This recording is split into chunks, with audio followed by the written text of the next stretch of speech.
उत्तर प्रदेश के मेरे सम्मानित मतदाता भाइयों बहनों, उत्तर प्रदेश विधानसभा चुनाव अब अपने निर्णायक दौर में आ चुका है। अब तक 6 चरणों में हुए मतदान का रुझान भारतीय जनता पार्टी के पक्ष में स्पष्ट दिखाई दे रहा है। प्रदेश में एक मजबूत, अस्थायी और दमदार सरकार बनाने के लिए अब 7वें चरण का मतदान अत्यंत महत्वपूर्ण है। पिछले 5 वर्षों में भारतीय जनता पार्टी की डबल इंजन सरकार ने जो कुछ भी किया पूरी श्रद्धा और प्रतिबद्धता के साथ किया है। आपके भरोसे का मान रखते हुए हमने जो कहा सो करके दिखाया है। विगत 5 वर्षों में उत्तर प्रदेश में बहुत कुछ अभूतपूर्व हुआ है। ऐसा पहली बार हुआ कि प्रदेश के लगभग 1 लाख गांवों में बिजली से रोशन हुए हैं। कुछ लोग शायद कल्पना न कर पाए कि इससे करोड़ों लोगों के जीवन में क्या बदलाव आया।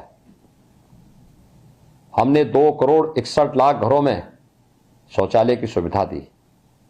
ये हमारे लिए वोट प्राप्त करने का साधन नहीं, बल्कि स्वच्छता से भी अधिक यह हमारे लिए नारी गरिमा और सुरक्षा का प्रश्न है। आज 43,50,000 परिवारों पीढ़ियों के इंतजार के बाद पहली बार छप्पर और खपरेल की कच्ची छत से उभरकर पक्के मकानों में रहने का सुख प्राप्त कर पा रहे हैं। खुशी और संतोष के भाव से चमकती उनकी आंखें और आत्मविश्वास से दमकते चेहरे ऐसे हैं जिसके आगे सैकड़ों चुनावों की चमक भी फीकी पड़ जाए।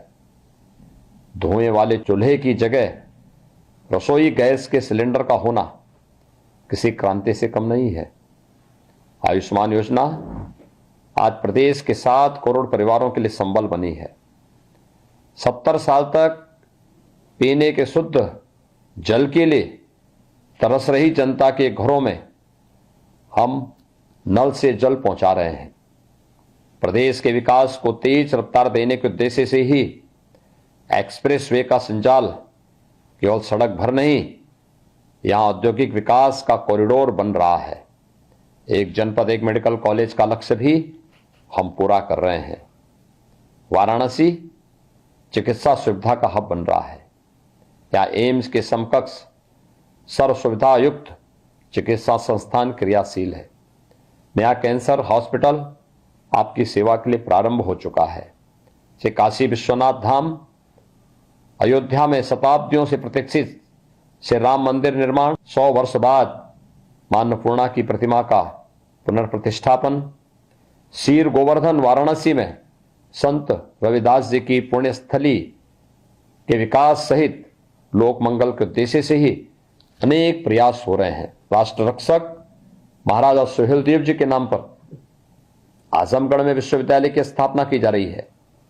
डबल इंजन सरकार ने पूर्ववर्ती सरकारों की भ्रष्टाचार, भाई भतीजावाद और जातिवाद से युक्त भर्ती प्रक्रिया से निजात दिलाकर पारदर्शी व्यवस्था के माध्यम से 5 लाख युवाओं के सरकारी नौकरी का सपना साकार किया है।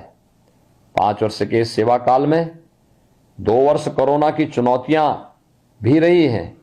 बड़े से बड़े संपन्न देश भी इस महामारी के आगे बेबस रहे, लेकिन संवेद प्रयास से आज उत्तर प्रदेश का कोरोना प्रबंधन पूरी दुनिया में सराहना प्राप्त कर रहा है। मुफ्त टेस्ट, उपचार और टीकाकरण के माध्यम से कोरोना पर प्रभावी नियंत्रण पाया गया है। आदरणीय प्रधानमंत्री जी के मार्गदर्शन में हमने करोड़ों परिवारों तक मुफ्त राशन पहुंचाना शुरू किया। ईश्वर की कृपा से यह संकल्प अब निभाया जा रहा है। आगे भी ऐसे प्रयास होते रहेंगे। भाइयों बहनों, 5 वर्ष पहले तक इस उत्तर प्रदेश की पहचान गुंडा राज और अराजकता से थी, आज वही कानून का राज है। हमने आपसे भयमुक्त, दंगा मुक्त उत्तर प्रदेश का वायदा किया था। आज हमें खुशी है कि हम आपके विश्वास पर खरे उतरे। आज के उत्तर प्रदेश में अपराधी और पेशेवर माफिया या तो जेलों में बंद हैं या फिर सहम कर दुबक गए हैं। आप शायद सोच रहे होंगे कि मैं अब आपसे सुरक्षा प्रदान करने के एवज में वोट मांगूंगा। अपने नागरिकों को एक भय मुक्त जीवन और सुरक्षित वातावरण देना तो किसी भी सरकार का प्राथमिक धर्म होना चाहिए और हमने इसी धर्म का पालन किया है। आज मुझे कोई चिंता है तो केवल एक कि जिन दंगाइयों और पेशेवर माफियाओं और आतताइयों पर हमने कठोरतापूर्वक अंकुश लगाया है वह प्रदेश का माहौल बिगाड़ने के लिए पुरजोर प्रयास कर रहे हैं या बार बार धमका रहे हैं कि जरा हमारी सरकार आने तो दो। इसीलिए मेरी आपसे अपील है कि सावधान रहिए, इन धमकीबाजों एवं आतंकियों के मंसूबों को सफल न होने दें। यदि आप चूके तो 5 वर्ष की मेहनत पर पानी फिर जाएगा या वोट उत्तर प्रदेश की 25 करोड़ जनता की उज्जवल भविष्य की गारंटी भी बने। यही कामना है। भारत माता की जय।